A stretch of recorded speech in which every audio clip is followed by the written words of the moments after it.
आकाशवाणी दिल्ली प्रस्तुत करता है विशेष फोन इन कार्यक्रम radio doctor. Program radio doctor के साथ हाजिर हूं मैं, आपकी होस्ट एंड दोस्त राजश्री त्रिवेदी। विटामिन्स, इस एक शब्द से हम सब परिचित हैं। अक्सर आपने सुना भी होगा कि विटामिन्स की कमी नहीं होनी चाहिए या विटामिन्स की कमी हो गई।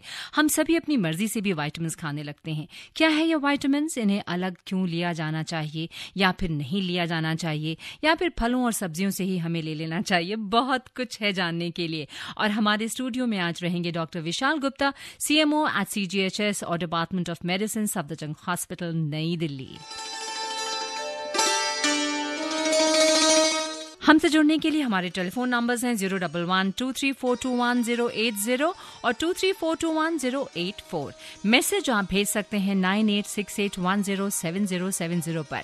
टॉपिक है विटामिन्स फॉर हेल्थ, स्वास्थ्य के लिए विटामिन। जी हाँ, सावन का मौसम शुरू हो गया है, सावन का महीना शुरू हो गया है और बरसातें भी हो रही हैं। डॉक्टर साहब, कहीं इस बरसात में कहीं भीग तो नहीं रहे थे आप? नहीं। हम थोड़ा इंतजार कर रहे थे आपको और मैंने सोचा क्यों नहीं, जब तक हमें खूबसूरत सा सावन से जुड़ा गीत अपने लिसनर्स को सुनवा दें, थोड़ा वो भी भीग जाएं। और हमने बता दिया है कि हमारा जो आज का विषय है वो है विटामिन्स फॉर हेल्थ, स्वास्थ्य के लिए विटामिन। और हमारे साथ स्टूडियो में हमारे एक्सपर्ट हैं doctor Vishal Gupta, CMO at CGHS और department of medicine, Safdarjung hospital, नई दिल्ली। हमसे जुड़ने के लिए 23421080 और 23421084 आप नंबर घुमा सकते हैं, बिल्कुल। और मैसेज हमें भेज सकते हैं 9868107070। डॉक्टर साहब, विटामिन जो एक शब्द है ना, मतलब ये बच्चे भी जानते हैं, मुझे लगता है ना? सब जानते हैं। और विटामिन की कमी हो गई है या इस तरह के विटामिन दो, इसका ग्रोथ बढ़ेगा, मतलब एक आम बोलचाल की भाषा में भी लोग इस शब्द का इस्तेमाल करते रहते हैं। और कई तरह के विटामिन होते हैं जो आज आप हमें बताएंगे। सबसे पहले आपसे क्या जानना चाहूँ मैं, मुझे लगता है कि क्या विटामिन्स का हमारे खान पान के साथ अलग से लेना जरूरी है? क्या है विटामिन्स जो हमारे शरीर में होता है और कम हो जाता है तो हम बाहर से लेते हैं, वगैरह वगैरह? देखिए, एक कंसेप्ट होता है बैलेंस डाइट का। जी। बैलेंस डाइट का मतलब होता है कि आपकी जो डाइट है उसमें मैक्रोन्यूट्रिएंट्स और माइक्रोन्यूट्रिएंट्स एक एडिक्वेट अमाउंट में, एक एडिक्वेट प्रोपोर्शन में होने जरूरी है। तो मैक्रोन्यूट्रिएंट्स जो होते हैं वो होते हैं बेसिकली कार्ब्स, फैट, प्रोटीन। और जो दो पार्ट मतलब जो माइक्रोन्यूट्रिएंट्स बचे हैं उसमें होते हैं विटामिन्स और मिनरल्स जी।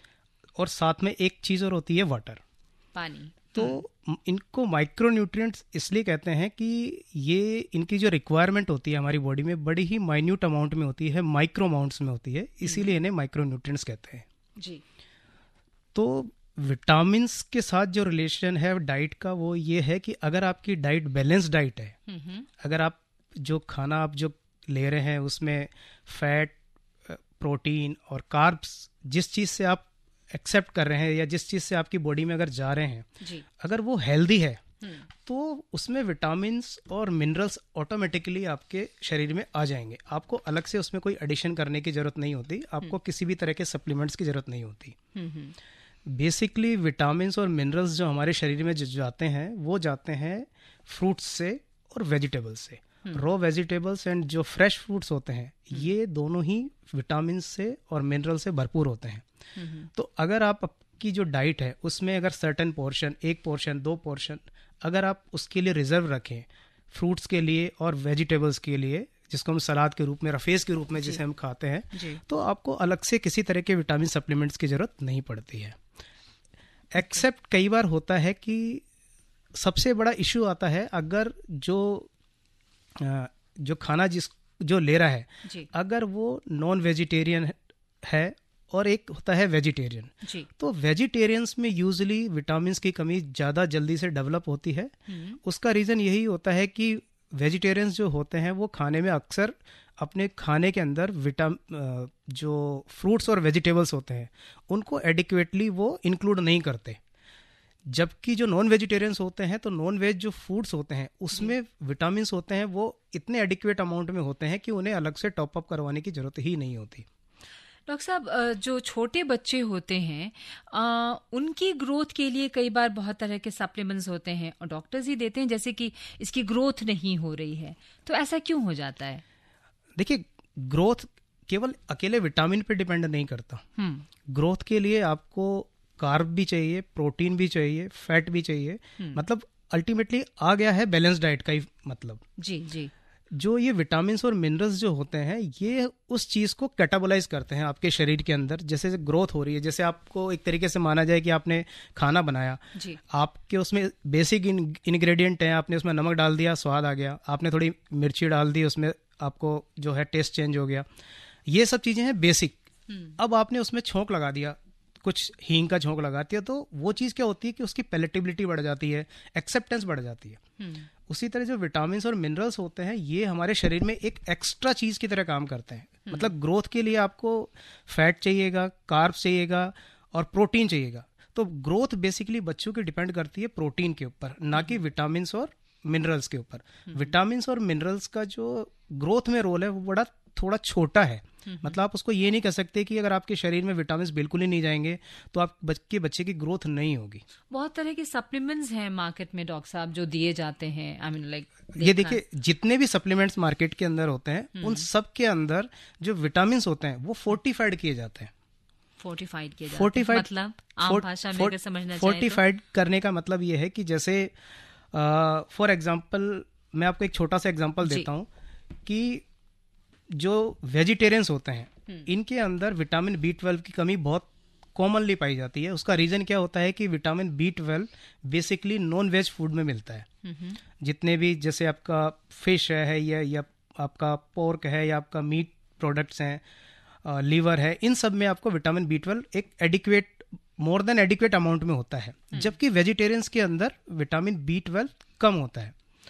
अब जो वेगन है, जो दूध भी नहीं लेता, अगर आप उसको कहेंगे कि भाई विटामिन B12 उसकी बॉडी में आएगा कहाँ से, क्योंकि हमारी बॉडी विटामिन B12 डायरेक्टली बनाती नहीं है, तो हमें उस विटामिन B12 को कहीं से लेना पड़ेगा। तो आर्टिफिशियली प्रोड्यूस होता है विटामिन B12, यानी कि उसको एक्सट्रैक्ट किया जाता है अदर सोर्सेज से, और फिर उस एक्सट्रैक्ट को उन चीजों में मिला दिया जाता है जो हम डेली खाते हैं, उसको आप फोर्टिफाइड कहते हैं। जैसे हमारा नमक है, जैसे नमक का अगर आप देखेंगे तो आजकल मैंडेटरी है कि हर नमक आयोडाइज्ड होना चाहिए। तो आयोडाइज्ड का मतलब है कि वो आयोडीन से फोर्टिफाइड किया गया है जी। जब से नमक को हमारे देश में आयोडाइज्ड नमक को फोर्टिफाइड करने लगे हैं नमक को, तब से हमारे देश के अंदर जो थायराइड की प्रॉब्लम्स थी जी, जो घेंगा रोग होता था जिसको हम गोइटर बोलते थे, जो पहाड़ों पे जो अक्सर लोग परेशान रहते थे कि उनका घेंगा रोग जो होता है, तो गवर्नमेंट ने एक स्टडी करी थी एक बार, तो उसमें देखा कि वहाँ के लोगों, जो वहाँ का जो पानी है, जो वहाँ की जो चीजें हैं, उनमें आयोडीन की कमी पाई गई। तो उन्होंने एक पायलट प्रोजेक्ट पे एक सर्वे किया और उन्होंने उस एरिया के कुछ लोग, पर्टिकुलर लोगों को आयोडाइज्ड रिच फूड दिया, नमक दिया उनको, और उन्होंने देखा कि कुछ टाइम के बाद में जो घेंगा रोग की जो प्रिवलेंस थी वो रिड्यूस होने लगी। तो उससे गवर्नमेंट को लगा कि ये चीज़ एक ऐसा चीज है जिसको हम मैंडेटरी कर दें तो हो सकता है कि धीरे धीरे ये चीज एलिमिनेट हो जाए। बिल्कुल। तो उन्होंने, गवर्नमेंट ने ये एक मैंडेटरी कर दिया कि आप जो भी नमक मार्केट में आएगा वो फोर्टिफाइड होगा। तो उसी तरह जो विटामिन होते हैं, जितने भी फूड सप्लीमेंट होते हैं, उनका जो बेस होता है वो तो फैट, कार्ब्स और प्रोटीन से ही होगा जी। विटामिन उनमें फोर्टिफाइड किए जाते हैं ताकि बच्चे को वो चीजें मिलती रहे। आपने बताया कि विटामिन बी जो है, B12 आप बता रहे थे कि ये ज्यादातर हमें इस तरह के नॉनवेज में ही मिलता है। तो विटामिन B12 की कमी से क्या होता है डॉक्टर साहब? देखिए, विटामिन B12 हमारे शरीर में 2 चीजों के लिए रेस्पॉन्सिबल होता है। विटामिन B12 का एक रोल होता है, जो ब्लड जो होता है हमारा, आरबीसी होती है, उसका फाइनल मैच्योरेशन जो होता है वो विटामिन B12 पे डिपेंड करता है। तो अगर आपके शरीर में विटामिन B12 की कमी होगी तो आपको मेगलोब्लास्टिक एनीमिया हो सकता है। एनीमिया हो सकता है, मतलब खून की कमी। बिल्कुल। सेकंड जो है, नर्व्स जो हमारे शरीर में होती हैं उनको प्रॉपर फंक्शनिंग के लिए विटामिन B12 की जरूरत पड़ती है। तो अगर आपके शरीर में विटामिन B12 की कमी है तो आपको एनीमिया होगा। वो एनीमिया का टाइप होगा मेगलोब्लास्टिक एनीमिया। मतलब कई तरह के एनीमियाज होते हैं। एक माइक्रोसाइटिक हाइपोक्रोमिक या आयरन डेफिशिएंसी एनीमिया होता है। उसके अंदर यूजुअली हमारे शरीर में हीमोग्लोबिन की कमी हो जाती है। एनीमिया और हीमोग्लोबिन में क्या डिफरेंस है डॉक्टर साहब? कोई डिफरेंस नहीं है, सेम ही है। एनीमिया एक ब्रॉड टर्म है। ओके। उस एनीमिया के कई डिफरेंट टाइप्स हैं। आयरन डेफिशिएंसी एनीमिया है, मेगलोब्लास्टिक एनीमिया है, फोलेट डेफिशिएंसी एनीमिया है। तो एनीमिया एक ब्रॉड टर्म है, उसके कई टाइप्स हैं जी। तो आयरन डेफिशिएंसी का मतलब आपके शरीर में आयरन की कमी है, फोलेट डेफिशिएंसी का मतलब फोलेट की कमी है, और विटामिन B12 का मतलब विटामिन B12 की कमी है। तो आपको जो ट्रीट करते वक्त ये ध्यान रखना होता है कि उस पेशेंट में किस चीज़ की कमी है, तो हमें वही उसको सप्लीमेंट देना है। सपोज आपको विटामिन B12 की कमी है और आप उसको एनीमिया को ट्रीट कर रहे हैं आयरन के साथ, तो उसका विटामिन B12 उसको मिलेगा ही नहीं, तो उसका ट्रीटमेंट होगा कैसे? तो कभी भी हम जब एनीमिया का वर्कअप करते हैं, एनीमिया को ट्रीट करना शुरू करते हैं, तो हम सबसे पहले ये जानने की कोशिश करते हैं कि इसकी इटियोलॉजी क्या है और टाइप ऑफ एनीमिया क्या है, क्योंकि जब तक हमें उसका टाइप नहीं पता चलेगा हम उसको एक प्रॉपर रूप से ट्रीट नहीं कर पाएंगे। तो डॉक्टर साहब ये बताइए कि अगर B12 की कमी से एनीमिया हो सकता है, तो कहते हैं, और वो haemoglobin one of the factors haemoglobin है, तो कहते हैं, या अब ये मिथ है या सच, वो आप बताएंगे, कि जैसे चुकंदर हो गया, अंजीर हो गया, कमल ककड़ी हो गया, ये चीजें अगर आप खाएंगे तो आपका खून जो है वो जल्दी से बढ़ जाएगा। इज इट ट्रू और इट्स अ मिथ? देखिए, मैंने आपको 5 मिनट पहले भी बताया जी कि विटामिन B12 है, ये वेजिटेबल्स में बहुत ही कम मात्रा में मिलता है। मतलब हमारे शरीर को डेली विटामिन B12 की रिक्वायरमेंट होती है, ये होती है 2.4 माइक्रोग्राम। अब जो चुकंदर होता है, चुकंदर का हम मोस्टली खाते हैं जो रूट पार्ट होता है जी, उसे हम खाते हैं। हमने कभी आज तक चुकंदर के पत्ते नहीं खाए होंगे। बिल्कुल। जबकि विटामिन B12 जो होता है वो बेसिकली होता है चुकंदर के पत्तों में। अच्छा। दूसरी चीज मशरूम है जी, सोयाबीन है, इनमें विटामिन B12 आपको मिलता है। लेकिन ये कितना होता है कि आपका एक पोर्शन अगर फ्रूट का मान ले तो उससे आपकी डेली रिक्वायरमेंट का 5 से 10% विटामिन B12 मिलेगा आपको। तो अगर आपको 100% चाहिए तो सोचिए कि आपका फूड का पोर्शन कितना हो जाएगा, तो आप बाकी फूड तो खा ही नहीं पाएंगे। राइट। तो उसका एक सिंपल सॉल्यूशन मैं आपको बताता हूँ, और ये मैं आज सोच के भी आया था कि मैं ये चीज सबको बताऊंगा। So sweet, हाँ। कि स्पेशली जो वेजिटेरियंस होते हैं उनके लिए मेरी एक राय है कि मिल्क जो होता है, मिल्क में भी फोर्टिफाइड किया जाता है विटामिन B12। तो 250 ग्राम जो मिल्क होता है उसके अंदर 1.2 माइक्रोग्राम विटामिन B12 होता है। आपकी डेली रिक्वायरमेंट है तकरीबन 2.4। तो अगर आप 250 ml दूध सुबह ले लें, 250 ml शाम को ले लें, तो आपका B12 की कवर अप हो जाएगा। 250 मतलब कि एक गिलास के करीब। दूसरी चीज, अगर सपोज करिए आप मिल्क 250 ग्राम नहीं लेना चाहते हैं, कई होते हैं कि भाई मिल्क मेरे को पीते ही गैस बन जाती है, कई कहते हैं कि उल्टी आने लगती है, तो उसका भी एक सॉल्यूशन है। हम मोस्टली आजकल मतलब ये चलन में है कि मॉर्निंग में ब्रेकफास्ट सीरियल्स हम खाते हैं। ठीक है, मैं कमर्शियली उनका नाम नहीं लेना चाह रहा, लेकिन वो हम सब लोग उसका यूज करते हैं। तो ये जो ब्रेकफास्ट सीरियल्स होते हैं, ओट्स वगैरह जो होते हैं, इनके अंदर भी विटामिन B12 फोर्टिफाइड किया जाता है। तो 100 ग्राम जो सीरियल्स होता है उसमें तकरीबन 7 से 8 माइक्रोग्राम विटामिन B12 होता है। 7 से 8 मतलब आपकी डेली रिक्वायरमेंट का 3 से 4 गुना। बहुत बढ़िया। ओके। तो आप 25 ग्राम सीरियल्स ले लीजिए, 30 ग्राम सीरियल्स ले लीजिए, तो 30 ग्राम सीरियल्स में तकरीबन आपका 1.5 से 2 माइक्रोग्राम विटामिन B12 हो गया। उसमें आप 1 कप दूध डाल लीजिए, तो आपकी डेली रिक्वायरमेंट विटामिन B12 की होगी। तो ये सिंपल सॉल्यूशन है विटामिन B12 की कमी को पूरा करने के लिए, स्पेशली जो वेजिटेरियंस हैं। बहुत बढ़िया, आपने बहुत अच्छे से, इतना अच्छे से एक्सप्लेन किया है सब कुछ अभी डॉक्टर आपने विटामिन B12 के बारे में। हमारे कुछ लिसनर्स हमारे साथ जुड़ गए हैं डॉक्टर साहब, हम उनसे बात करते हैं। हेलो जी, नमस्कार। नमस्कार। सबसे पहले तो मैं माफी चाहूंगी, आपको कुछ ज्यादा इंतजार करना पड़ा, लेकिन बहुत अच्छे से डॉक्टर साहब एक्सप्लेन कर रहे थे, वो सुनना हमारे लिए जरूरी था। मैं सुन रहा था। आपका प्रश्न क्या है? सर को भी नमस्कार। नमस्कार सर। मैं यामीन भाई रेडियो वाला, चिरोड़ी लोनी जिला का। हाँ जी सर, बताइए। सर मैं ये जानना चाह रहा था कि विटामिन की कमी की वजह से हड्डियां भी टूटने लगती हैं?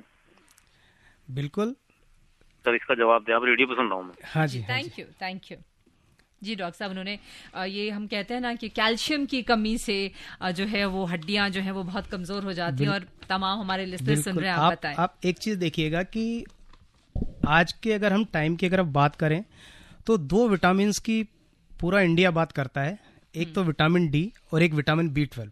बल्कि विटामिन D तो इस वक्त जो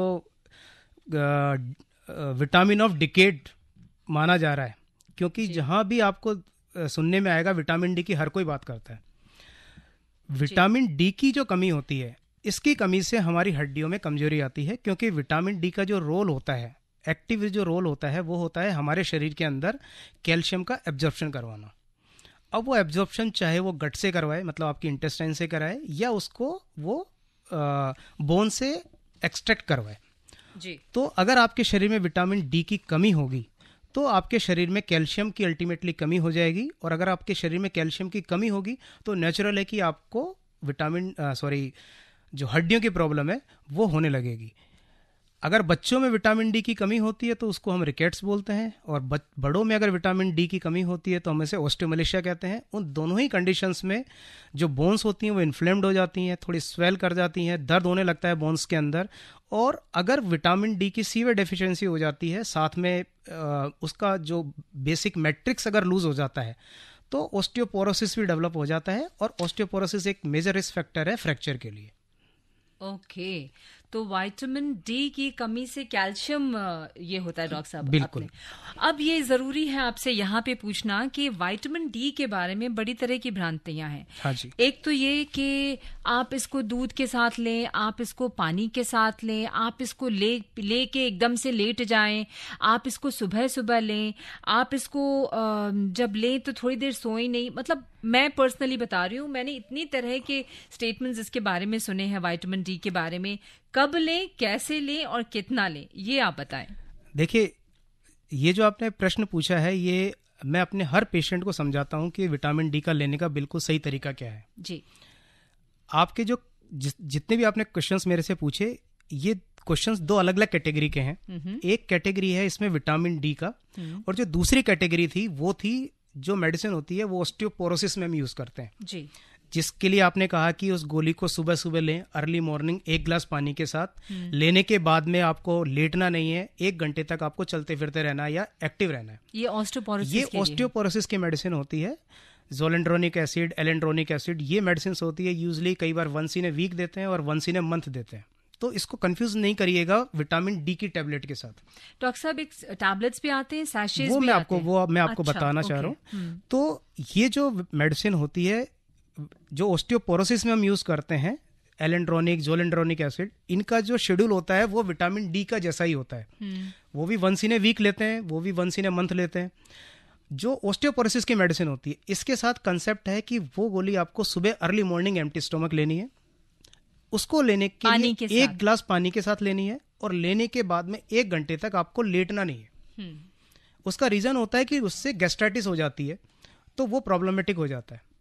अच्छा। अब दूसरा चीज आती है उसमें है, वो है vitamin D G. Vitamin D के मार्केट में आज के टाइम में 4 तरह के प्रिपरेशंस अवेलेबल हैं। सबसे पहले इंट्रोड्यूस हुए थे इंडिया के अंदर सैशेट, जो ग्रेन्यूल्स फॉर्म में आते हैं जी। उसके बाद में आए कैप्सूल्स, हाँ। उसके बाद में सॉफ्ट जिलेटिन कैप्सूल्स आए, और टैबलेट्स, और अब जो आने लगे हैं नैनो शॉट्स। इन चारों में बेसिकली प्राइस का डिफरेंस है, थोड़ा सा बायोअवेलेबिलिटी का डिफरेंस है। नैनो शॉट्स, अच्छा दूसरे इसी आगे मैं आपको बताऊंगा। जो सैशेट हैं, कैप्सूल हैं, और जो टैबलेट्स हैं, इनको आपको लेना है दूध के साथ। अब कोई दूध नहीं लेता है, अगर वो दूध से इंटॉलरेंट है या वो नहीं लेना चाहता, तो उसको लीजिए आप खाने के बाद। उसका सीधा सीधा लॉजिक ये है कि विटामिन डी है, फैट सोल्यूबल विटामिन है। तो अगर आप विटामिन डी को पानी के साथ लेंगे तो वो आपकी बॉडी में अच्छे से डिसॉल्व नहीं होगा, इमल्सिफिकेशन नहीं होगा उसका। और जब इमल्सिफिकेशन अगर किसी प्रोडक्ट का नहीं होगा तो वो आपकी स्टूल के रास्ते वो एक्सक्रीट कर दिया जाएगा, तो वो आपकी बॉडी में एब्जॉर्व नहीं होगा। अभी जो नए टेक्नोलॉजी आई है नैनो शॉट्स, इसमें क्या किया है उन्होंने, कुछ टेक्नोलॉजी इस तरह की प्रोड्यूस करी है कि आप उसको पानी के साथ भी ले सकते हैं। तो विटामिन डी के लिए आपको ना एम्प्टी स्टमक लेने की जरूरत है, न आपको उसको लेने के बाद में लेटने की जरूरत है, और न उसको लेने के बाद में आपको 1 घंटे चलने की जरूरत है। विटामिन डी आप कभी भी ऑन द गो ले सकते हैं। उसको पानी में या दूध में मिला देते हैं डॉक्टर साहब, या सैशे को मुंह में डाल लिया? एक ही चीज है, आप उसको दूध में मिला के लेंगे तब भी वो एक साथ ही आपके स्टमक में पहुंचेगा, मिला के लेंगे तब भी उस स्टमक में पहुंचेगा। तो कंसेप्ट वही रहेगा, बेसिकली उसको लेना फैटी चीज के साथ है। अगर आप दूध के साथ नहीं लेते हैं तो दही के साथ ले लीजिए। अगर हड्डी से रिलेटेड प्रॉब्लम है तो फिर मॉर्निंग में एम्प्टी स्टमक लेना है। नहीं, वो ऑस्टियोपोरोसिस की मेडिसिन है, वो है जो आपको एम्प्टी स्टमक लेनी है, 1 गिलास पानी के साथ लेनी है। विटामिन डी तो आप 1 कप के साथ भी ले सकते हैं। तो ये क्या सिम्टम्स हैं डॉक्टर साहब? जैसे बहुत से लोगों को मैंने सुना जिनको विटामिन डी के लिए कहा गया कि जब वो चलते हैं तो जो तलवा होता है पैर का वो बहुत दुखता है, लगता है जैसे थके से पैर हैं। यूजुअली विटामिन डी में पूरी जनरलाइज बॉडी पेन होता है, स्पेशली अगर तलवों के अंदर आपको जलन हो रही है या कुछ टिंगलिंग नमनेस हो रही है तो मोर लाइकली है कि आपको विटामिन B12 की कमी होगी, ना कि विटामिन डी की। तलवों में अगर भारीपन आ रहा है, आपको टिंगलिंग सेंसेशन हो रही है, तो आपको विटामिन B12 की कमी के चांसेस ज्यादा है, ना कि डी के। वेरी गुड, आपने ये भी बहुत अच्छे से क्लियर किया। डॉक्टर साहब, एक लिसनर है, हम उनसे बात करते हैं। हेलो जी, अपना नाम बताएं। अनूप फ्रॉम रांची। जी अनूप जी, क्या सवाल है? या doctor, please tell how to fulfil the nutrients in infants and benefits of lactation. नवजात शिशु में कैसे फुलफिल करेंगे ये विटामिन डिफिशियंसीज का, और ये स्तनपान का फायदा बताएं प्लीज। देखिए, जो माँ का जो दूध होता है, जैसे मैंने आपको बताया, दूध आप 2 फूड, एक चीज नोट करिए, बच्चों में नहीं, बड़ों में नहीं, एडल्ट में नहीं, वृद्ध जनों में नहीं, एक दूध और एक अंडा, ये 2 ऐसे फूड हैं जो कंप्लीट फूड माने जाते हैं। इनमें सिर्फ एक ही विटामिन की कमी होती है, वो होता है विटामिन सी। दूध में विटामिन सी नहीं होता है, अंडे में विटामिन सी नहीं होता है। तो अगर आप माँ को अच्छा न्यूट्रिशियस फूड देंगे, माँ के खाने के अंदर फ्रूट्स, वेजिटेबल्स, दूध जो अगर आप अच्छे से देंगे तो नेचुरल है कि माँ के दूध के अंदर वो न्यूट्रिशंस आएंगे और वो बच्चे तक पहुंच जाएंगे। डॉक्टर साहब, हमारे पास मलेशिया से सूरज ने लिखकर पूछा है कि हम अक्सर सुनते हैं कि धूप से विटामिन डी मिलता है, क्या धूप से विटामिन डी की कमी को पूरा किया जा सकता है, और अगर हाँ तो कितना टाइम बैठना चाहिए धूप में? देखिए, ये दूसरी चीज थी जो मैं सोच के आया था कि ये मैं लास्ट में बताऊंगा, लेकिन आपने मुझसे पहले पूछ लिया। मुझे लगा था कि ये जो टॉप वर्ड है, मैं इसको जब समराइज करूंगा तब मैं आपको बताऊंगा। तो हम इसको रख दें बाद में जाने ये के लिए? आप जैसा आप चाहें, मुझे क्योंकि बताना तो मुझे है ही। हाँ, क्योंकि ये ऐसा टॉपिक है, ये ऐसा चीज है कि ये पूरे इंडिया वालों को जानना चाहिए। ये तो भारत से बाहर से पूछ। बिल्कुल। देखिए, विटामिन डी, 90% विटामिन डी की जो कमी हमारे शरीर में होती है, वो होती है हम लोग रहते हैं इंडोर जी। हमारी एक्टिविटी अब रेस्ट्रिक्ट हो गई है इंडोर से, हम आउटडोर में नहीं जाते, इसलिए विटामिन डी की कमी आजकल हमारे शरीर में बहुत ज़्यादा देखी जा रही है। विटामिन डी हमारे शरीर में बनता है सन रेज से, अल्ट्रावायलेट बी रेज से। हमारे जो स्किन होती है, इसके अंदर एक कोलेस्ट्रॉल होता है, कोलेस्ट्रॉल जो होता है उसका मुझे नाम स्लिप हो रहा है, लेकिन वो जो कोलेस्ट्रॉल होता है, विटामिन जैसे ही वो सन के कांटेक्ट में आता है तो वो कोलेकैल्सिफेरॉल में कन्वर्ट हो जाता है। उसके बाद में वो जो प्रोडक्ट होता है, इसको हम बोलते हैं प्रो विटामिन डी। ये हमारे शरीर में एब्जॉर्ब होता है, फिर लीवर में और किडनी में जाके ये फाइनली मेटाबोलाइज होके एक्टिव विटामिन D3 में कन्वर्ट हो जाता है, and that active vitamin D3 is responsible for all the actions of the vitamin D. तो अगर आप सप्लीमेंट नहीं लेना चाहते हैं, केवल सन से आप विटामिन डी की कमी पूरी करना चाहते हैं, तो हाँ, ये पॉसिबल है। इसका जो तरीका है वो मैं आपको बता देता हूं। Sun exposure between 10 AM to 2 PM, 10 बजे से लेके 2 बजे के बीच की जो धूप होती है, जब सन टॉप पे होता है, सन यूजुअली टॉप पे होता है 12 बजे के आसपास, लेकिन 12 बजे की जो धूप होती है वो कई बार सहन करने लायक नहीं होती जी। तो हम कहते हैं कि 10 से 2, 11 से 1, जो आपको कंफर्टेबल लगे। आपकी बॉडी का ओनली 25% बॉडी पार्ट एक्सपोज्ड हो, मतलब आपका चेहरा, गला, आपके हाथ और आपके थाइज वाला पार्ट, थाइज से नीचे वाला पार्ट, अगर इतना भी पार्ट एक्सपोज है, ये 25% बॉडी का पार्ट हो जाता है। इस पार्ट के साथ अगर आप, जो मैंने टाइम बताया है, इसमें अगर आप समर्स में केवल और केवल 15 मिनट बैठ जाते हैं तो आपकी daily requirement of vitamin D हो जाती है। और अगर आप वीक में 5 दिन बैठ जाते हैं तो पूरे वीक की विटामिन डी की रिक्वायरमेंट हो जाती है। अगर आप विंटर्स में बैठते हैं तो इस 10 से 15 मिनट को आप बढ़ा लीजिए 15 से 20 मिनट या 25 मिनट, ये विंटर्स की बात कर रहा हूँ। विंटर्स में तो ज्यादा देर बैठते भी ज्यादा देर हैं, लेकिन एक्चुअली विंटर्स में जो रेज होती हैं फिल्टर हो जाती हैं, तो इसलिए थोड़ा सा उसमें टाइम ड्यूरेशन ज्यादा लगता है। दूसरी चीज, अगर आपकी स्किन फेयर है और अगर आपकी स्किन डार्क स्किन है, तो अगर आप फेयर स्किन वाले हैं तो आपको एक्सपोजर और भी कम जरूरत पड़ेगी। हो सकता है कि आपको 10 मिनट ही बैठना पड़े, और अगर आपकी स्किन डार्क है तो आपका जो ड्यूरेशन है बैठने का वो 5 से 10 मिनट और एक्स्ट्रा बढ़ जाएगा। तीसरी चीज, आप जब भी धूप में बैठें 15 से 20 मिनट जितनी देर भी बैठें, सनस्क्रीन लगा के ना बैठें। अगर आप सनस्क्रीन लगा के बैठेंगे तो सनस्क्रीन क्या होती है, जो यूवी रेज होती हैं उनको फिल्टर आउट कर देती हैं। लेकिन ये तो सिर्फ फेस के लिए होता है ना डॉक्टर साहब? यूजुअली कई बार हाथों पे भी लगाते हैं क्योंकि उससे टैनिंग हो जाती है। तो यूजुअली जो होते हैं फीमेल्स होती हैं, मेल्स भी होते हैं जो टेम्परेट उसमें रहते हैं, वो करते हैं। और देखा गया है कि जैसे जैसे टेम्परेचर बढ़ता है SPF लेवल बढ़ाते जाते हैं, 50-45 उस तरह का यूज करते हैं। तो आपको जो SPF लेवल है वो कम रखना है। डॉक्टर साहब, इम्यूनिटी बढ़ाने के लिए क्या करना चाहिए खान पान के अलावा? देखिए, इम्यूनिटी जो है एक बड़ा ही ब्रॉड कंसेप्ट है कि कोई एक पर्टिकुलर शॉट नहीं है या एक बुलेट नहीं है कि आपने वो खाया और आपको इम्यूनिटी मिल गई। इम्यूनिटी बढ़ाने के लिए अल्टीमेटली घूम फिर के हम आएंगे हमारी बैलेंस डाइट पे ही जी, कि अगर हमारी डाइट बैलेंस्ड होगी, उसमें फैट, कार्ब्स और प्रोटीन एडिक्वेट होंगे, तो हमारी बॉडी जो है ठीक रहेगी तो हमारी बॉडी अपने आप इम्यूनिटी मिल जाएगी। अब कई लोग कहते हैं कि हमें इम्यूनिटी बूस्ट करनी है, क्या करें? तो उन लोगों के लिए मेरा एक मैसेज है कि आप विटामिन्स का जो है सप्लीमेंट, वो अगर आप फ्रूट्स वेजिटेबल्स अगर आप लेते हैं तो आपको अलग से कोई सप्लीमेंट लेने की जरूरत पड़ती नहीं है।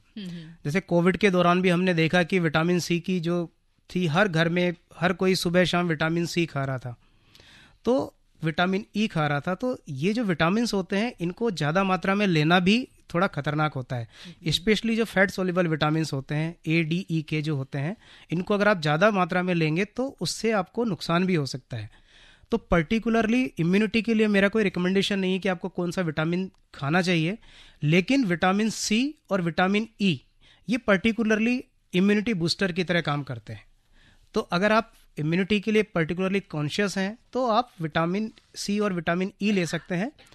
और जो बी कॉम्प्लेक्स विटामिन होता है, ये हमारी बॉडी में कई तरह के जो एंजाइमेटिक रिएक्शंस होती हैं इनको कैटाबोलाइज करता है। तो अगर विटामिन बी की हमारे शरीर में कमी होगी तो हमारे शरीर के कई जो छोटे छोटे एंजाइमेटिक एक्टिविटीज़ हैं वो स्लो होती चली जाएंगी, और जब एंजाइमेटिक एक्टिविटीज़ आपकी स्लो होंगी तो नेचुरल है कि आपकी इम्यूनिटी भी कम हो जाएगी। तो पर्टिकुलरली इम्यूनिटी की बात करें तो सी और E is adequate, otherwise every vitamin helps to boost the immunity. बहुत बढ़िया। एक और लिसनर से बात करते हैं। हेलो हेलो हेलो, इनकी आवाज़ हमें नहीं मिल रही, पता नहीं। डॉक्टर साहब, एक मैसेज आया है कि 3:07 पे आया था, लेकिन उनका मैसेज रिप्लाई भी आ गया कि डॉक्टर साहब ने लिखा, इन्होंने ये था कि आज हर कोई विटामिन की पूर्ति के लिए तरह तरह के विटामिन कैप्सूल, गोली या सिरप या खुद मेडिकल स्टोर से या टीवी पर, न्यूज़पेपर पे ऐड के जरिए विटामिन लेते हैं। क्या ये सही है? और एक विटामिन की गोली या कैप्सूल सस्ता आता है और दूसरी तरफ महंगे से महंगा कैप्सूल या गोली आती है, क्या इसमें भी कोई अंतर होता है? ये सवाल था मनोहर लाल गांधी जी का, चाणक्य चौक गाजियाबाद से। इसका जवाब आप दे दीजिएगा। बहरहाल इन्होंने लिखा, विटामिन के प्रति जो भ्रांतियां थी, कंफ्यूजन था, आज दूर हो गया। कौन सा विटामिन कब और कैसे कितनी मात्रा में लेना चाहिए, आपने बहुत खूब बताया। हमारे बहुत से सवालों के उत्तर हमें मिल गए हैं। बहुत बहुत धन्यवाद डॉक्टर साहब। धन्यवाद। तो ये जो इन्होंने पूछा है डॉक्टर साहब, ये तो आप बता दें कि जो तरह तरह के विटामिन कैप्सूल्स या गोली या सिरप या खुद से दुकानों से आपको लेना चाहिए या नहीं, अनलेस डॉक्टर प्रिस्क्राइब। देखिए, हमने इसी मंच पे तकरीबन 6 महीने पहले एक प्रोग्राम किया था जी, सेल्फ मेडिकेशन, जिसमें हमने आपको बताया था कि आप कोई भी दवाई अपने आप खुद जाके केमिस्ट से लेके नहीं खाएं, चाहे वो विटामिन की गोलियां ही क्यों ना हो। और अभी आपको मैंने 10 मिनट पहले भी बताया था कि जो विटामिन्स होते हैं वो भी हमें नुकसान कर सकते हैं अगर हम एक्सेस मात्रा में लेंगे।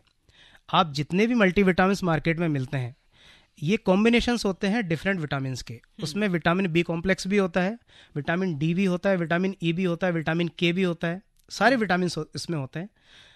अब चक्कर क्या है कि हमारे शरीर में होते हैं दो तरह के विटामिन, एक होता है फैट सोल्यूबल विटामिन, एक होता है वाटर सोल्यूबल विटामिन। तो जो बी ग्रुप है और जो सी विटामिन है ये होता है वाटर सोल्यूबल। इसको आप एक्सेस भी खा लोगे तो क्या होगा कि वो फ्लश आउट हो जाएगा आपकी यूरिन में, वो बॉडी आपकी रखेगी ही नहीं। आप 1 गोली खाएं, 2 गोली खाएं, 3 गोली खाएं, उससे कोई फर्क नहीं पड़ेगा। जितनी बॉडी को रिक्वायरमेंट है वो बॉडी उतना रखेगी, बाकी को थ्रू आउट कर देगी। दिक्कत होती है excess form of vitamin D, E और ए। अगर आप इनका एक्सेस सेवन करेंगे, आपको रिक्वायरमेंट ही नहीं है, और अगर आप फिर भी उनका सेवन करेंगे तो कुछ टाइम के बाद में टॉक्सिसिटी डेवलप शुरू होने लग जाएगी। और अक्सर हमने देखा है स्पेशली विटामिन डी के लिए, क्योंकि विटामिन ए बच्चों में मोस्टली कमी पाई जाती है, हमने एडल्ट्स में विटामिन ए की डेफिशिएंसी हमने यूजुअली देखी नहीं है। विटामिन ई के लिए मार्केट में कमर्शलाइज कोई टेस्ट अवेलेबल नहीं है, तो हमें पता नहीं चलता कि विटामिन ई की पेशेंट में एक्सेस है या नहीं है, ई की सॉरी। रही बात विटामिन डी की, विटामिन डी की एक सेफ लिमिट होती है, लैब टू लैब वेरी करती है सेफ लिमिट, लेकिन विटामिन डी की कमी जब होती है तो हमारे शरीर में कैल्शियम का जो हिमोस्टेसिस होता है वो इम्बैलेंस हो जाता है। मतलब हमारे शरीर में कैल्शियम की एक तरह से मान के चलिए कैल्शियम कम मिलता है हमें, और हमारे शरीर में कैल्शियम की कमी से जो नुकसान होता है वो होना शुरू हो जाता है जी। अब इसका फ्लिप साइड क्या है कि आपने विटामिन डी खुद ने मार्केट में डेली सेशेट लेके खाना शुरू कर दिया, वीकली सेशेट, आपका विटामिन डी आपके थ्रेशोल्ड से ज्यादा पहुंच गया, तो जो विटामिन डी आपको जो फायदा करता था वही विटामिन डी अब आपको नुकसान करने लग जाएगा। क्यों? क्योंकि उसका फंक्शन है कि आपकी गट से कैल्शियम को एब्जॉर्ब करना और आपकी बोन्स के अंदर उसको डिपॉजिट करना या उसको मोबिलाइज करना, और साथ में पैराथायरॉयड हार्मोन के साथ इसका एक बैलेंस होता है। तो अगर आपकी बॉडी में विटामिन डी ज्यादा होगा तो हम उसे बोलते हैं hyper vitaminosis D. Hyper vitaminosis D का जो क्लिनिकल फीचर है वो होता है हाइपर कैल्शियमिया, मतलब आपके शरीर में कैल्शियम एक्सेस होगा। तो अगर आपने विटामिन डी एक्सेस लिया तो आपकी बॉडी में कैल्शियम का जो फ्री फॉर्म है वो बढ़ जाएगा, और आपके शरीर में अगर कैल्शियम फ्री फॉर्म बढ़ेगा तो आप में कैल्शियम की टॉक्सिसिटी के सिम्टम्स आने लगेंगे। और वो क्या है? जैसे इरिटेबिलिटी होने लगेगी, आपको वॉमिटिंग सेंसेशन होने लगेगा, आपकी जो बोन्स हैं, आप विटामिन डी खा रहे हो बोन्स को स्ट्रॉन्ग करने के लिए, अब आप विटामिन डी जो बोन को स्ट्रॉन्ग करेगा वो विटामिन डी बल्कि बोन्स को वीक करना शुरू कर देगा, क्योंकि वो कैल्शियम को मोबिलाइज करना शुरू कर देता है आपके शरीर से। तो आपकी बोन्स वीक होनी शुरू हो जाएंगी, आपके शरीर के अंदर आपको थर्स्ट ज्यादा लगेगी, प्यास ज्यादा लगेगी, रिवर्स हो जाएगा, मतलब सारी चीज रिवर्स हो जाएंगी। कैल्शियम ज्यादा होगा तो पॉसिबिलिटी है कि आपकी बॉडी के अंदर रीनल स्टोन्स बनने लग जाएं, क्योंकि आप जो कैल्शियम है वो यूजुअली यूरिन से पास करते हैं, तो आपके शरीर में माइक्रो क्रिस्टल्स बनने शुरू हो जाएंगे पेशाब के अंदर, और फिर वो कैल्शियम प्रिसिपिटेट होके कैल्शियम स्टोन बनने लग जाएंगे। तो पथरी वगैरह जिसको हम बोलते हैं। तो ये चीज ध्यान रखिएगा कि विटामिन डी के जितने फायदे हैं उतने ही नुकसान है। तो आपको विटामिन डी विदाउट कंसल्टेशन बिल्कुल भी नहीं लेना है। समय समय पर विटामिन डी का चेकअप कराते रहिए। अगर आपका विटामिन डी थ्रेशोल्ड लेवल से ज्यादा है तो विटामिन डी को तुरंत आप लेना रोक सकते हैं, बंद कर दीजिए। ये जो आपने कहा कुछ समय के बाद, ये कुछ समय क्या पीरियड होता होगा डॉक्टर साहब? 2 महीना, 3 महीना, 4 महीना, अगर आप कंटिन्यूसली लेते हैं तो? देखिए, इसका कोई एक स्टैंडर्ड मतलब वो नहीं है, लेकिन हम विटामिन जो डी है उसकी डेफिशिएंसी को 3 पार्ट्स में डिफाइन करते हैं। एक तो इनसफिशिएंसी होती है, एक होता है डेफिशिएंसी। तो जो इनसफिशिएंसी होती है उसमें हम पेशेंट्स को सेशेट लेने के लिए बोलते हैं, mostly once in a week for initially for 12 weeks हम उसको बोलते हैं पेशेंट को, 8 to 12 वीक्स, और उसके बाद में हम उसको once in a month advise कर देते हैं। डेफिशिएंसी में पेशेंट का जैसे विटामिन डी लेस देन 10 होता है तो फिर हम उसे इंजेक्शन फॉर्म में देते हैं विटामिन डी, ताकि उसका विटामिन डी उसको डिपोट फॉर्म में मिल जाए। और दूसरी चीज मैंने आपको बताई कि अगर आप डेली 10 मिनट धूप में अगर बैठ जाएं तो आपको ना सेशेट लेने की जरूरत पड़ेगी, ना इंजेक्शन लेने की जरूरत पड़ेगी, ना कैल्शियम गोलियां लेने की जरूरत पड़ेगी। तो आप धूप का सेवन कर लीजिए तो आपका जो विटामिन डी की जो रिक्वायरमेंट है वो वैसे ही पूरी हो जाएगी। बहुत बढ़िया। चलिए एक लिसनर से बात करते हैं। हेलो जी, अपना नाम बताएं। जी, दीप नारायण सिंह जी। कहाँ से बोल रहे हैं दीप? किशनगंज बिहार से। क्या सवाल है? जी, सवाल है मेरा ये कि वो मेरा जो है ना आज यूरिक एसिड कंटिन्यू 6 महीना से वो फ्लक्चुएट हो रहा है, तो उसको कैसे कंट्रोल किया जाए? ये तो डॉक्टर साहब हमारे विटामिन से जुड़ा हुआ प्रश्न तो नहीं। देखिए, विटामिन से जुड़ा हुआ प्रश्न तो नहीं है, लेकिन यूरिक एसिड एक ऐसा टॉपिक है, बर्निंग टॉपिक है कि हर दूसरा आदमी यूरिक एसिड को लेकर परेशान होता है। आप ये बताइए किसी तरह की कोई मेडिसिन खाते हैं क्या ब्लड प्रेशर की? नहीं, वो सब नहीं खाते हैं। वो फेविस्टेट 40 जो इसका आता नहीं, है। नहीं, यूरिक एसिड कम करने के लिए नहीं पूछ रहा मैं आपसे पूछ रहा हूँ कि आप कोई ब्लड प्रेशर की कोई मेडिसिन खाते हैं? नहीं। कोई डायरेटिक टाइप की कोई मेडिसिन खाते हैं? नहीं, और कोई मेडिसिन नहीं खाते। अब देखिए, मैं आपको 2 चीज बताऊंगा, आप अच्छे से सुन लीजिएगा। यूरिक एसिड बेसिकली बढ़ता है नॉन वेजिटेरियन खाने से। जो हाई प्यूरिन डाइट होती है, जो होता है नॉन वेज फूड जो होता है, जिसके अंदर जो फिश, ट्यूना, ये जो चीज होती है, इनके अंदर क्या होता है कि हाई प्यूरिन कंटेंट होता है। जब प्यूरिन हमारी बॉडी के अंदर मेटाबोलाइज होता है तो वो यूरिक एसिड में कन्वर्ट होता है और उससे हमारा यूरिक एसिड बढ़ जाता है। दूसरी चीज, अगर आप शुगर ड्रिंक्स लेते हैं उससे भी आपका यूरिक एसिड बढ़ जाता है। शुगर ड्रिंक्स मतलब जो सॉफ्ट ड्रिंक्स होते हैं, बिल्कुल। ये actually basically high calorie foods होते हैं और हाई कैलोरी फूड भी अल्टीमेटली यूरिक एसिड के अंदर कन्वर्ट हो जाते हैं।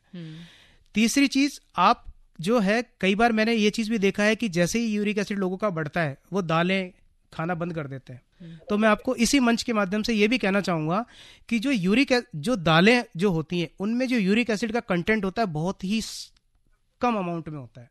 तो आपको कभी भी यूरिक एसिड अगर आपका बढ़ा हुआ है तो आपको कभी भी दालें और कुछ जैसे सब्जियां होती हैं, बैंगन खाने के लिए मना कर देता है, कोई भिंडी खाने के लिए मना कर देता है, कोई पालक खाने के लिए मना कर देता है, तो आप उनको भी खाना बिल्कुल भी बंद ना करें, क्योंकि इनके अंदर प्यूरिन कंटेंट बहुत कम होता है और इनको खाने से आपका यूरिक एसिड कोई सिग्निफिकेंटली इंक्रीज नहीं होता। तो अगर आपका यूरिक एसिड फ्लक्चुएट ज्यादा कर रहा है तो आप चेक करिए कि आप नॉन वेजिटेरियन खाना कितना खाते हैं। नॉन वेजिटेरियन खाना अगर आप ज्यादा खाते हैं तो आपका यूरिक एसिड डेफिनेटली बढ़ा हुआ होगा।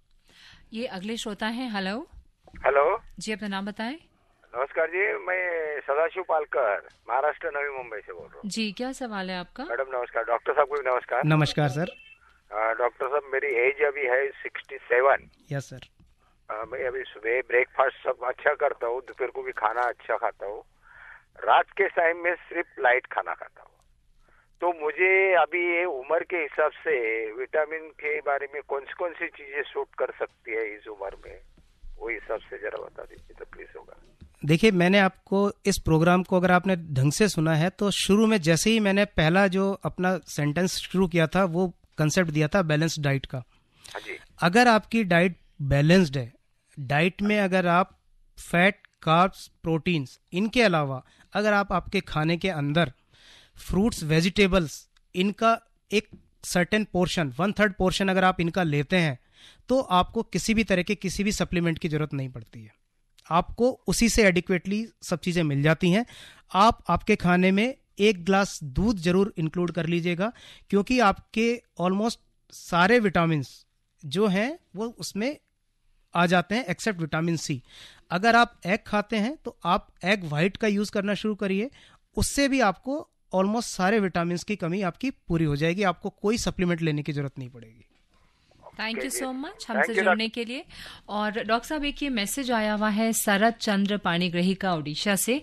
ये लिखते हैं कि आई could not follow what is to be taken in breakfast to reduce B12 deficiency. I have just had a heart bypass surgery due to blockage 3 months back. What advice will you please give me further? How will I know I have some deficiencies? Feeling tired now with normal sugar levels when walking or working. इन्होंने पूछा how to reduce vitamin B12। हाँ। तो मेरे ख्याल से ये शायद ये लिखना चाहते हैं कि इनको विटामिन B12 की डेफिशिएंसी है। तो इसका एक सिंपल सा सॉल्यूशन है कि आप अपना विटामिन B12 लेवल चेक करा लीजिए। अगर उसकी डेफिशिएंसी आती है, यूजुअली जो इसका अपर लिमिट होती है 700 के करीब होती है, लोअर लिमिट इसकी 200 सवा 200 के करीब होती है। तो अगर इससे आपका बिलो है, नीचे है, तो आप विटामिन B12 का सप्लीमेंट ले सकते हैं। लेकिन अगर आप सप्लीमेंट नहीं लेना चाहते हैं तो मैंने आपको इसी थोड़ी देर पहले भी बताया था कि आप 1 ग्लास दूध और 25 से 30 ग्राम सीरियल्स ले लीजिए, ब्रेकफास्ट सीरियल्स, आपका डेली का विटामिन B12 का सप्लीमेंट वैसे हो जाएगा। और जो बॉडी में स्टोर फॉर्म में आपको विटामिन B12 जो चाहिए, उसके लिए आप कुछ टाइम के लिए एक टैबलेट फॉर्म में कोई सप्लीमेंट आप ले सकते हैं, जो आपके जो कार्डियोलॉजिस्ट आपको ट्रीट कर रहे होंगे उनसे आप डिस्कस करेंगे तो वो शायद वो भी प्रिस्क्राइब कर देंगे। डॉक्टर साहब, एक हमारे लिसनर दूर से हमसे बात करना चाहते हैं, शायद कुछ कंफ्यूजन है उनको। हेलो जी, अपना नाम बताएं और कहाँ से बोल रहे हैं ये भी बताएं। बम्बई से बोलता हूँ लवजी भाई। जी जी जी। हाँ जी सर, बताइए, पूछिए। हाँ नमस्कार साहब। नमस्कार साहब, मतलब मेरा कहना क्या है कि धूप गर्मी का लेना चाहिए कि ठंडी का धूप लेना चाहिए? देखिए, बता तो आप आपने दोनों दिया मैंने था। दोनों ही चीज बताई थी आपको, धूप गर्मी की भी लेनी है और सर्दी की भी लेनी है। अच्छा, आप ये डिपेंड करता है कि आप उसको कितना टॉलरेट कर पाते हैं। बस ये हम लोग का खेती गांव में रहता है तो घूमने के लिए आया है, हमारा खेत में रहता है, अक्खा दिन धूप में रहता है हम लोग। हाँ जी, तो विटामिन डी की कमी नहीं होती तो होगी आप फिर? तो मेरे ख्याल से आपको विटामिन डी की कमी होनी नहीं चाहिए। एक चीज और ध्यान, ऐसा तो कभी कमी नहीं हुआ है, लेकिन ये पूछा कि अपना धूप में लेना चाहिए, ज्यादा रहना चाहिए कि ठंडी का धूप लेना चाहिए? वो मैं आपको वो दोनों चीज ही मैं आपको बताता हूँ। आप सुनिए मेरी बात को ध्यान से। अगर आप विटामिन डी का सेवन करना चाह रहे हैं, मतलब विटामिन डी अपनी बॉडी में बनाना चाह रहे हैं, तो आप ठंडी की धूप में भी रह सकते हैं और गर्मी की धूप में भी रह सकते हैं। डिपेंड करता है कि आपकी टॉलरेंस लिमिट क्या है। गर्मी की धूप अगर होगी तो आपको मुश्किल से 15 मिनट की धूप सफिशिएंट है, अगर आपका 25 से 30% बॉडी पार्ट एक्सपोज्ड है। अगर सर्दी की धूप है तो आप इस टाइम को ऑलमोस्ट डबल कर लीजिए कि 15 मिनट का आप 30 मिनट कर लीजिए। अगर आप फेयर स्किन है तो ये जो टाइमिंग है वो ऑलमोस्ट सेम ही रहेगा। अगर आप डार्क स्किन है तो इसमें आप 5-10 मिनट एक्स्ट्रा और जोड़ लीजिए। तीसरी चीज जो मैं आपको बताना चाहूंगा, आपको ही नहीं सारे लिसनर्स को ही बताना चाहूंगा कि एक्सेस धूप का सेवन ना करें। WHO ने जो डिफरेंट गाइडलाइंस हैं, जो इंटरनेशनल बॉडीज हैं जो कैंसर को ट्रैक करती हैं, वो ये कहती हैं कि एक्सेस धूप का सेवन करने से स्किन कैंसर की संभावना बढ़ जाती है। तो आपको एक्सेस धूप का सेवन नहीं करना है। थैंक यू सो मच हमसे जुड़ने के लिए। डॉक्टर साहब, राजन हमसे चंडीगढ़ से लिखकर पूछते हैं कि is soya milk equal to milk? We stopped drinking milk. देखिए, सोया मिल्क बेसिकली वो लोग ज्यादा यूज करते हैं जो वेगन डाइट्स पे होते हैं, जो बिल्कुल भी एनिमल प्रोडक्ट्स को यूज नहीं करते। वो सोचते हैं कि जो दूध है, गाय का है, भैंस का है, बकरी का है, जिसका भी है, वो है तो एनिमल प्रोडक्ट ही।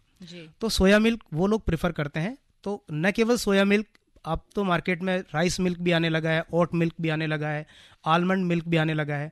इन सब में भी विटामिन डी होता है, लेकिन मोस्टली फोर्टिफाइड रूप में होता है। तो आप जब भी मार्केट में सोया मिल्क लेने जाएं तो आप उसका लेबल जरूर चेक करिएगा कि उसके 100 ml में कितना माइक्रोग्राम विटामिन डी है। तो ये आपको चेक करना जरूरी है, क्योंकि हर company to company, variety, location to location, उनकी ब्रांडिंग में, फोर्टिफिकेशन में थोड़ा सा ऊपर नीचे होता रहता है। यूजुअली 100 ml, जितना मुझे पता है कि 250 ml में तकरीबन 1.6 माइक्रोग्राम विटामिन B12 होता है। सॉरी, डी नहीं, विटामिन B12 की मैं बात कर रहा हूँ। तो विटामिन B12 जो होता है 1.6 माइक्रोग्राम के करीब होता है। सोया मिल्क में नॉर्मल मिल्क से थोड़ा सा ज़्यादा होता है। उसका रीज़न वही है कि वो फोर्टिफाइड थोड़ा सा उसमें किया जाता है। डॉक्टर साहब, पटना से किसी का मैसेज है, इन्होंने अपना नाम नहीं लिखा हुआ है, शायद 45 साल की हैं ये, माई सेल्फ 45 ईयर फीमेल। इन्होंने पूछा है कि विच वाइटामिन्स जिसकी कमी की वजह से हाथ और पैरों में नमनेस होने लगता है। मैं पिछले 1 महीने से बहुत ज़्यादा परेशान हूँ and I am very frustrated because of my health. I am facing this from last 1 month. Please advice which vitamins I should include in my diet. देखिए, नमनेस और जो टिंगलिंग एंड नमनेस जो आप चीज बोल रहे हैं, ये टिपिकल है विटामिन B12 की डेफिशिएंसी का। इसके और कारण भी हो सकते हैं, लेकिन अगर आप पर्टिकुलरली विटामिन की तरफ ही जाना चाहते हैं तो कोई भी मेडिसिन शुरू करने से पहले just check your vitamin B12 level initially, ताकि आपको ये पता लगे कि आपका थ्रेशोल्ड क्या है, आपको वास्तव में विटामिन B12 की कमी है या नहीं। अगर आपको विटामिन B12 की कमी है, डेफिशिएंसी है, तो you can start the supplement in the form of tablet और इंजेक्शन, डिपेंडिंग अपॉन कि आपकी विटामिन B12 का लेवल क्या है। इसके साथ ही साथ अपनी डाइट को, जैसा मैंने आपको बताया कि आप दूध, सीरियल्स का, या जो न्यूट्रिशनल यीस्ट भी आते हैं मार्केट के अंदर, जो आप 1-2 ग्राम भी अपनी चीज़ों खाने में स्प्रिंकल कर लेंगे, जैसे हम ऊपर से नमक डालते हैं कई बार, तो उस तरह के एक न्यूट्रिशियस यीस्ट भी मिलता है मार्केट में। वो फोर्टिफाइड होता है, हाईली फोर्टिफाइड होता है विटामिन B12 के साथ, तो उसका भी आप सेवन कर सकते हैं। तो इनिशियली आपको टैबलेट या इंजेक्शन के फॉर्म में आप ले सकते हैं, साथ में न्यूट्रिशन जो है आप अपनी डाइट को में भी विटामिन B12 को इंक्लूड कर सकते हैं। डॉक्टर साहब, रूप खन्ना ने पूछा है जलंधर से, ये 61 साल के हैं, I am vegetarian, does I need any vitamin supplement, from which vegetable और fruit can I get vitamin E?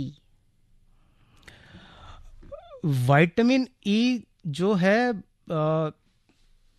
मेरे ख्याल से इस पालक के अंदर विटामिन ई काफ़ी मात्रा में पाया जाता है। सारे फ्रूट्स के अंदर ही विटामिन ई आप ले सकते हैं। विटामिन ई, जैसे मैंने आपको बताया कि विटामिन जितने भी हैं ये सारे ग्रुप हैं, मोस्टली ये पाए जाते हैं एनिमल प्रोडक्ट्स के अंदर। वेजिटेबल और फ्रूट्स के अंदर ये कम मिलते हैं। कोई वेजिटेबल किसी चीज़ में थोड़ी सी ज़्यादा होती है, किसी में कम होती है, तो आपको एक चूज ही नहीं बनना है कि मुझे केवल विटामिन ई ही खाना है। आप अपनी डाइट के अंदर हर तरह की वेजिटेबल्स, हर तरह का फ्रूट इंक्लूड कीजिए। हो सकता है एक से आपको विटामिन सी मिलेगा, दूसरे से विटामिन ई मिलेगा, तीसरे से विटामिन डी मिलेगा, चौथे से विटामिन सी मिलेगा जी। तो आपको जो वेजिटेबल्स है, एक जो बोलते हैं ना, जिसे हम कि एक फ्रूट बास्केट बना लें, फ्रूट कटोरा जिसको हम बोलते हैं, तो आप उसमें सारे तरह के फ्रूट्स या वेजिटेबल्स होते हैं, आप उसमें 2-2 पीस सबके काट के खा लें, तो आपकी जो नेचुरल रिक्वायरमेंट है विटामिन की वो वैसे ही कंप्लीट हो जाएगी। डॉक्टर साहब, यहाँ पे मैं फिर आपसे पूछना चाहती हूँ, कुछ लोगों का ये भी कहना है कि एक बार में एक ही फल खाएं, आप फ्रूट बोल नहीं तैयार करें या फ्रूट सैलेड नहीं खाएं। How far again is it true और इट्स अ मिथ? मेरे ख्याल से तो ऐसा कोई लॉजिक नहीं है कि आप फ्रूट बॉल को मतलब यूज ना कर सकें, कि भाई उसको मिक्स करके नहीं खा सकें। उसके पीछे कोई लॉजिक वैसे तो नहीं है, लेकिन कई बार होता है कि किसी फ्रूट्स का किसी के साथ इंटरेक्शन हो जाता है। तो बेसिकली इनमें जो न्यूट्रिएंट्स होते हैं ये बड़े ही बेसिक्स होते हैं, तो इनमें एक फ्रूट दूसरे फ्रूट से लड़ाई नहीं करता है जी। बहुत बढ़िया। तो बस अब हमारे भी जाने का समय हो रहा है, मेरे पास 1 मिनट का समय है। मैं चाहती हूँ कि नाउ आपने कहा कि बेसिकली विटामिन डी और विटामिन B12 बहुत इंपॉर्टेंट है, जो सबको कंबाइन करता है। तो आपने ये भी कहा कि भाई अपने खाने में आप रॉ मतलब वेजिटेबल्स हो या फ्रूट्स हो जिसे रॉ खाया जा सकता है, इसको जरूर शामिल करें। बिल्कुल। वीगन जो है, आपने उनके लिए भी ये कहा कि बहुत सी ऐसी चीजें हैं, इन्होंने तो सोया मिल्क की बात की, और टोफू भी आता है, वो सोया पनीर होता है जिसको हम सोया पनीर बोलते हैं जी। तो ये सारे शामिल वो करें अपने खाने में, तो ऑटोमेटिकली आपको सारी चीजें मिल जाएंगी। देखिए 1 मिनट है, मैं आपको एक लास्ट, डॉक्टर साहब अब तो हमारे पास 15 सेकंड्स में मैं सिर्फ एक लाइन बोलना चाहूंगा। आप कोई भी रिफाइंड प्रोडक्ट यूज ना करें, आप होल ग्रेन्स यूज करिए, रॉ फ्रूट्स यूज करिए, रॉ वेजिटेबल्स यूज करिए, आपको किसी भी तरह के विटामिन और मिनरल्स का सप्लीमेंट लेने की जरूरत नहीं पड़ेगी। Thank you so much doctor sahab. हमारे साथ थे दोस्तों doctor Vishnu Gupta, CMO at CGHS department of medical science के। तो आज का ये प्रोग्राम रेडियो डॉक्टर अब समाप्त होता है। अभी आप आकाशवाणी दिल्ली से विशेष फोन इन कार्यक्रम रेडियो डॉक्टर सुन रहे थे। कार्यक्रम की प्रस्तुतकर्ता थी शालिनी मित्तल।